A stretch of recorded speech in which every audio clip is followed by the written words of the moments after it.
చంద్ర రాశికి సంబంధించి మొదటి ఇంట్లో ఉన్నందున, ఈ రాశికి చెందిన వృద్ధులు ఈ వారం మొత్తం వారి ఆరోగ్యం పట్ల ప్రత్యేక శ్రద్ధ వహించాలి.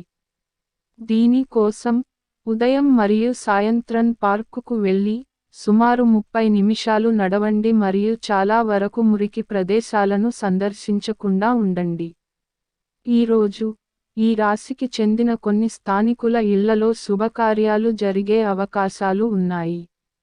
వారు దాని కోసం చాలా డబ్బు ఖర్చు చేయవచ్చు. మీ పొదుపు బాగా ఉన్నందున, మీరు ఆర్థిక ఇబ్బందులను ఎదుర్కోరు. ఈరోజు మీ కుటుంబ సభ్యులతో సమయం గడపవచ్చు. ఈ సమయంలో ఇంటి పిల్లలు చదువు కంటే క్రీడల్లోనే ఎక్కువ సమయం గడపడం మీకు తెలుస్తుంది.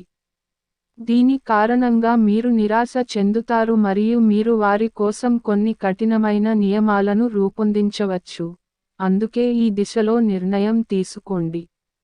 ఈరోజు సాధించిన లాభాలను ఏకీకృతం చేయడం ద్వారా మరియు క్రొత్తదాన్ని ప్రారంభించడం ద్వారా, మీరు రాబోయే కాలానికి బలమైన పునాది మరియు వ్యూహాన్ని సిద్ధం చేయడం ద్వారా సరైన నిర్ణయాలు తీసుకోవడం కనిపిస్తుంది.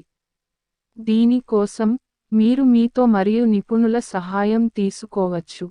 విద్యా జాతకం ప్రకారం, ఈ రాశికి చెందిన విద్యార్థులు ఈరోజు విద్యా రంగంలో అనేక అవకాశాలు కోల్పోవలసి రావచ్చు. మీ స్వభావంలో దూకుడు పెరగడంతో, చిరాకు అనివార్యం. అటువంటి పరిస్థితిలో, మీ భావోద్వేగాలను అధిగమించడం ఒక పని మరియు మీరు అతిగా ఆలోచించకుండా ఉండాలి. పరిహారం: శని గ్రహం కోసం శనివారం యాగం, హవనం చేయండి.